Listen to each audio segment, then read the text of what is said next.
안녕하십니까? 억문억답 시간입니다.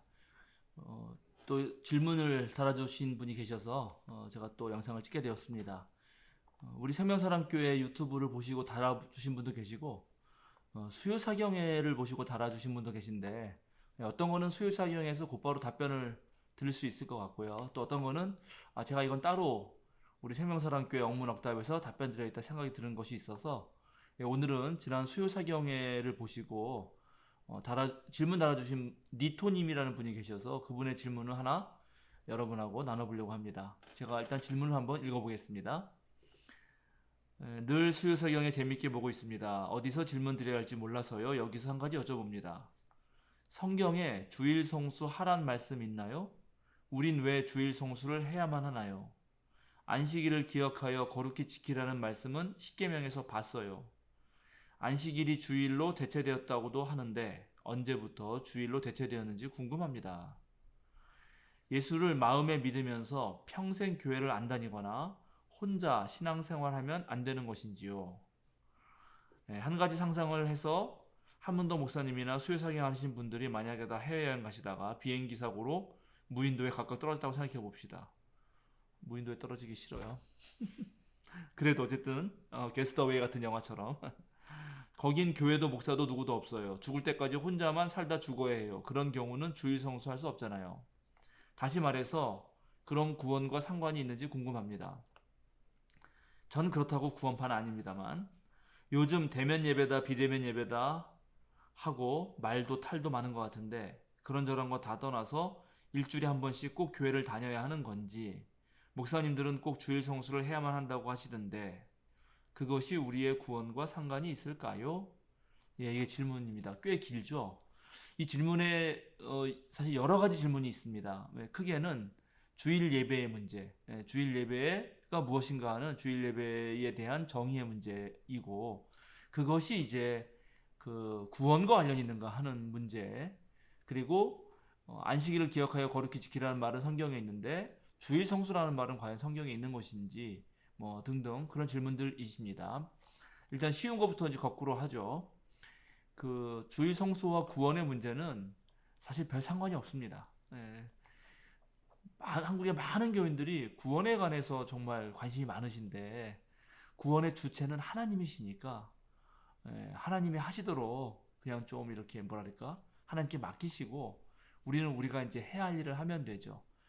내가 이것을 해야지만 하나님이 나를 구원하신다 이런 생각은 조금 사실은 하나님의 무조건적인 은총에 위배됩니다. 무슨 말이냐 하면 내가 이것을 해야지만 구원받는다 이런 것은 조건이 있잖아요. 앞에 조건에 따라서 하나님이 구원을 하느냐 마느냐가 결정되는 것처럼 들리기 때문에 자칫하면은 하나님의 조건이 없는 무조건적인 사랑을 뭐랄까요 거부하는 것처럼 들리기 쉬워요. 어쨌든 구원하시냐 안 하시냐 우리를 하나님이 구원하실 거냐 말 것이냐는 하나님의 자유의지에 달려 있으므로 우리가 이래라 저래라 할 수 있는 것이 아니니까 너무 모든 교회 생활을 구원의 문제랑 연결 안 하시는 것이 좋을 것 같습니다. 그리고 구원이 무엇인가는 또 복잡한 논의가 있어서 그건 다음에 혹시 기회 되면 하도록 하고요. 아무래도 이제 질문하신 우리 니토님의 질문은 주일 예배에 관련된 것입니다. 주일 예배는 이제 예배가 무엇인가를 생각해야겠죠. 예배는 하나님과의 특별한 만남입니다. 우리는 뭐 꼭 예배 아니어도 일상생활을 살면서 늘 하나님과의 만남을 가질 수가 있죠. 그런데 그리스도인들은 특별히 일주일에 한 번 예수님이 부활하신 날을 기념하여서 그날 예수님을 기억하고자 한 자리에 모였습니다. 그것이 주일 예배의 기원입니다. 그리고 그날은 특별한 시간이에요. 저는 제 아내를 사랑해서 결혼을 했는데요. 연애 때는 물론 아내가 아니었지만 그래서 매일매일 같이 보냅니다. 그러나 또 매일매일 늘 보내지만 무슨 결혼기념일이라든가 아니면 생일이라든가 아니면 또 다른 때에 특별한 시간을 갖고 싶을 때가 있어요.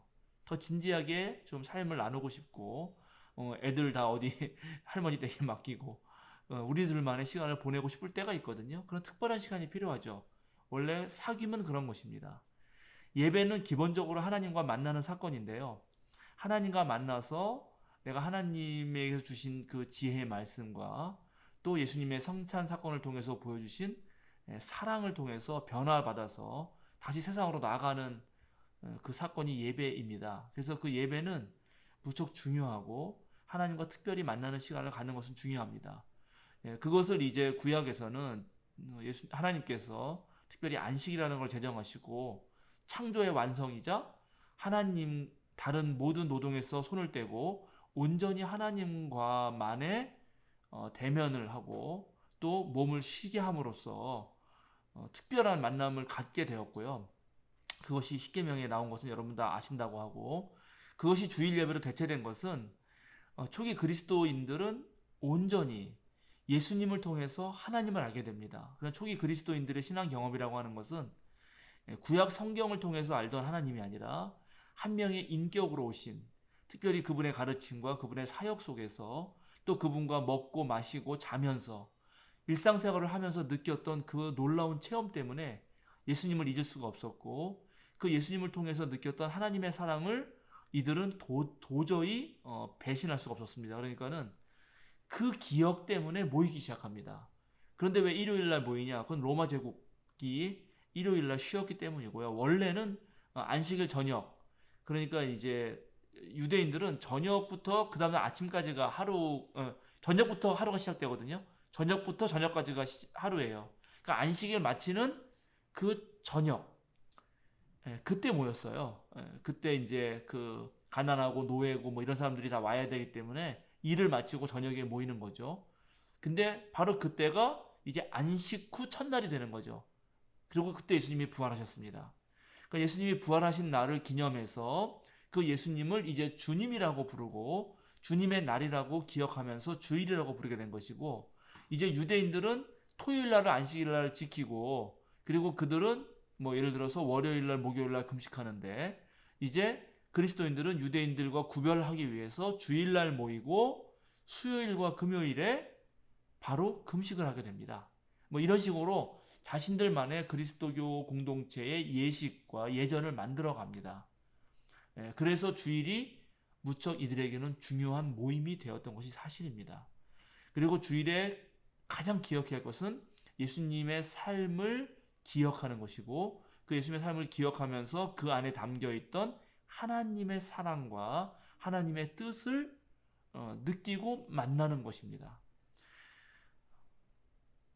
그러니까 주일 예배 없이는 사실은 하나님 만나는 시간, 아주 특별한 시간을 내기가 솔직히 쉽지 않잖아요. 우리가 뭐 회사에서 일하고 또 가족과 보내야 되고 여러 가지 일을 하다 보면은 나와 하나님과의 아주 특별한 시간을 만들기가 쉽지 않아서 그것을 정기적으로 만든 것이죠. 네, 그러니까 주일 성수, 주일을 거룩하게 지킨다라는 말은 그리스도교인의 신앙생활에 아주 도움이 되는 것만은 사실입니다. 그런데 그것이 곧 구원과 연결되느냐? 그거는 꼭 그렇다고 말할 수는 없습니다. 그리고 이제 혼자서 얼마든지 하나님 만날 수 있는 거 아니냐? 그 질문도 하셨는데, 그런데 이제 우리 신구약 전통과 그리스도교 전통은 하나님은 개별적으로도 만나지만 하나님은 언제나 하나님의 백성을 부르셨고 하나님은 공동체랑 상대하셨습니다. 그것이 하나 매우 중요합니다. 그러니까 우리는 공동체로서 함께 하나님께 예배하는 전통이 있었고요. 그것은 신구약 성서와 기독교 전통이 동일합니다. 일단 그 전통을 존중해야 될 것이고요. 또 하나 중요한 것은 우리가 모이는 이유는 결국 하나님의 백성으로 거듭나서 저 세상으로 나아가서 이 세계 전체를 하나님의 원래 창조하신 그 아름다운 나라로 바꾸는 것, 즉 하나님이 주인 되셔서 하나님의 뜻과 섭리가 펼쳐지는 세상을 만드는 것입니다. 그런데 그것을 잘 해야 되는데 그것이 홀로 한다는 것은 쉬운 일이 아니에요. 사실은 막상 하다 보면은 이 죄악으로 가득 찬 세상의 그 강력한 거부와 반항이 만만치가 않아요.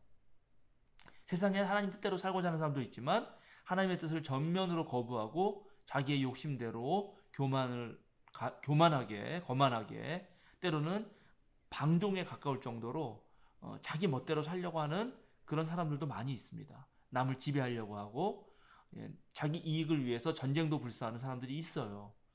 그래서 그리스도인들이 꿈꾸는 하나님 나라와 인간의 욕심에 따라서 사는 세계가 부딪히게 되고, 그런 상황 속에서 그리스도인은 정말 자유와 생명과 평화를 이루어야 할 사명이 있습니다. 근데 그것은 혼자 하기는 너무 약하죠. 그래서 초기 그리스도인들이나 구약시대 하나님의 백성들이 모였던 것입니다. 함께 모여서 하나님을 기억하고 서로 모이는 그 친교 가운데서 하나님의 사랑을 더욱더 확실하게 느낄 수 있었던 것입니다. 그래서 예배는 함께 하는 것이 무척 중요하다는 말씀도 드립니다. 물론 지금 이제 코로나19 상황에서 함께 모이기가 쉽지 않습니다. 왜냐하면 그 함께 모이는 것 자체가 가장 중요한 생명의 위협을 주기 때문에 그렇죠. 그러나 비대면이라 하더라도 그것은 접촉할 수 있는 거고요. 비대면 접촉. 저희 교단 한국기독교장로회 총회장이신 육순조 목사님 말씀에 의하면 기계적으로 만나는 것이다. 기계를 통하여 기계의 도움을 받아서 만나는 것이지 그렇게 기계를 통하여 함께 모이는 것이지 그게 모이지 않는 것은 절대 아니라는 사실을 여러분 기억해 두시고 특별히 저희 생명사랑교회는 지난 8월 30일에 창립 8주년 기념을 맞이해서 전교인이 함께 찬양하는 시간을 마련했는데 물론 모이진 못했지만 영상을 통해서 각각이 찬양한 것을 한자리에 모았습니다. 근데 그것을 보면서 서로 우리는 연결되는 느낌을 받았어요. 그런 방식으로 얼마든지 예배가 가능하겠다. 그리고 함께 끈끈한 모임을 이어갈 수 있다고 생각합니다. 답변이 제대로 되었는지 모르겠습니다. 주일 성수가 곧바로 구원과 연결되는 것은 아니겠지만 그러나 그리스도인들의 자기 정체성을 유지하고 또 신앙인으로서 이 세상의 그런 거짓된 세력 또는 불의의 세력과 맞서 싸울 때 매우 중요한 그런 정기적인 예식이다 하는 것을 기억해 주시기 바라고 예배의 가장 큰 뜻은 예수 그리스도를 통해서 하나님을 만나는 것이다라는 것을 기억하시면 되겠습니다. 그럼 억문억답 8번째 시간 주일 성수가 꼭 필요한 것인가에 대한 질문에 대한 답변을 드렸습니다. 그러면 다음 시간에 또 뵙도록 하겠습니다. 감사합니다.